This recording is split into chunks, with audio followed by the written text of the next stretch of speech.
why can't we do both? And I guess we are doing both. But then going forward from that is like thinking again about tactics and about how you're going to be more effective in this. And I'm speaking now from a lifetime of experience doing this, paid to do this kind of thing. And I've worked for many members of Parliament, I've worked in many campaigns. And what we always try to do is break outside the box. So with due respect to our good friend from the NDP here, we can write all the letters to the editor we want, but we don't own the newspapers. We don't choose what goes in. We can write all the letters to MPs on Parliament Hill what we want, but their staffs open them and file them in the appropriate filing cabinet, that's that. So we have to think and challenge ourselves to be more creative and to break out of this. So one thing that occurred to me just as I was sitting here is, well, I know what I'm going to do, because I know Scott briefly. I ran against him one time. And I'm going to go and buy a Christmas card and send it to Scott in his home address in Somerville, Nova Scotia, and say, Scott, in a time of good peace and will to all men and women on earth, goodwill to all men and women of goodwill on earth, think about this. Don't do this, because you're a human being too. That's all. Now, they're not used to that. They don't like us taking business home. But it seems to me that this issue is precisely the kind of issue that has to go from a day at the office to a day in your life. And that's one way to do it. But hopefully we can think of other ways to do this, to throw these guys off their game, to get it out of the tried and true ruts that they run in up on Parliament Hill, and to deal with us as human beings.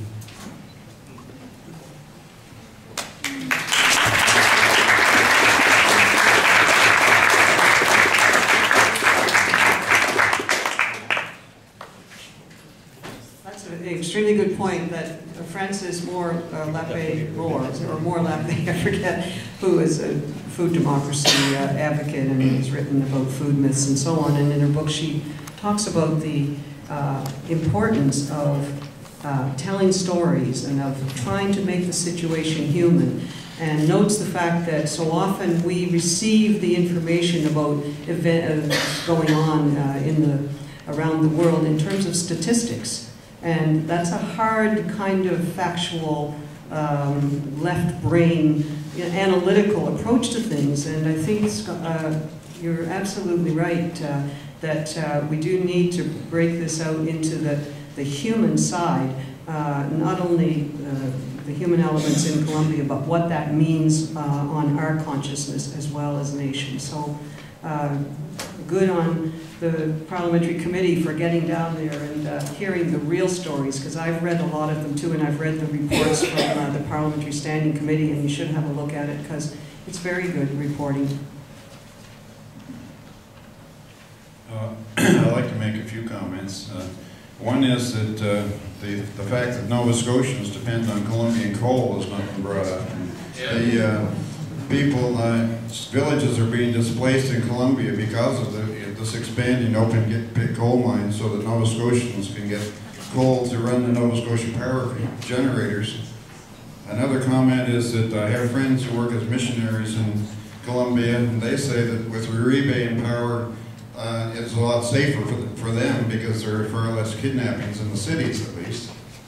The last comment I wanted to make was that I heard from Mr. Britton that in Canada, if anyone supports a group like the FARC, they're liable to be imprisoned for 10 years for supporting a terrorist group. So where is our freedom to speak out?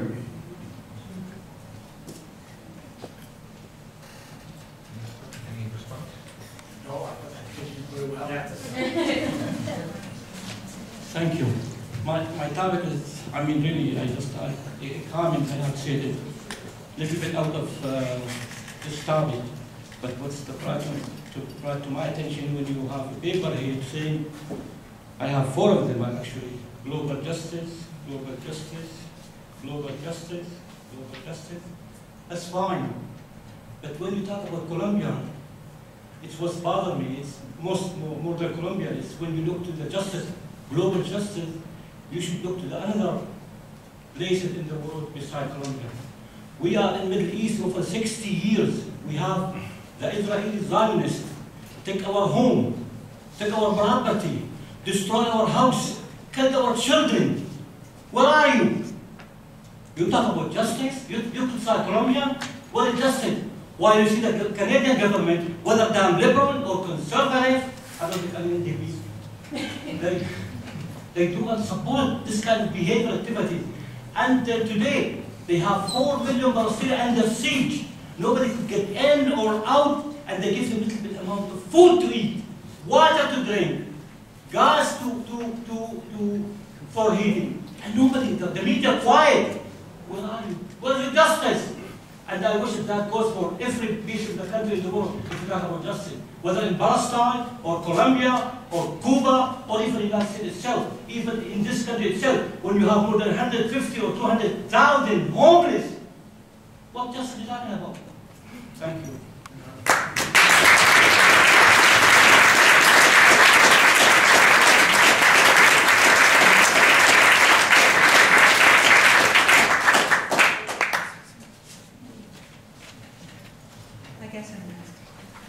I understand there was a person who's supposed to be coming from Colombia to speak on the panel. If that's the case, is that correct? And I understand that the person was not allowed to come in. And someone can tell us about what that was all about, who this person was. Thank you very much.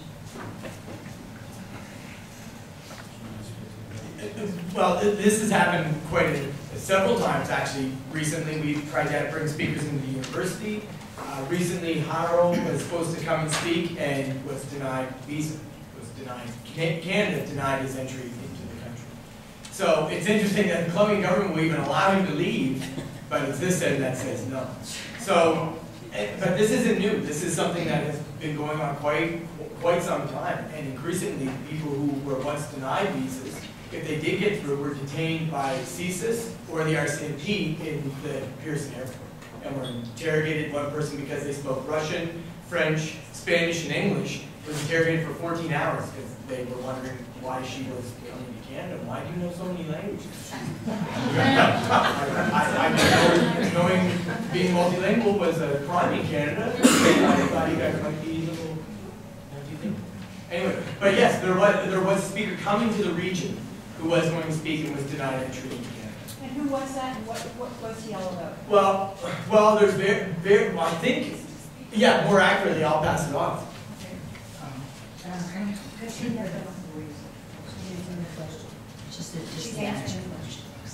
Hello, can people hear me? I'm cold. His name was Jairo Fuentes. He's an Aboriginal leader from Tamaquillo in Colombia, which is one of the surviving kind of villages in the area of Cerrón Grande, which is the largest gold field in the world. And it's a coal field that's being exploited by BHP Billington, Anglo-American, and Extract. And he was allowed his visa to the United States. This is very important. But he was denied his visa. He was invited by the Fredericton Peace Council and the Public Service Alliance of Canada. We have never had anybody refused in the past. Shame. Shame is right. And we're seeing increasingly these kinds of refusal for visa permits, not of course coming from Colombia for supporters of the Uribe government. But we're trying to put together information on that. We also heard last week, it's a big controversy in British Columbia, I'm not sure it made it up in Nova Scotia, but Amy Goodman, who's an award-winning producer of public radio in the United States, was interrogated for about an hour and a half about whether or not she was going to speak about the Vancouver 2010 Olympic Games when she came to BC at 2 public meetings. And she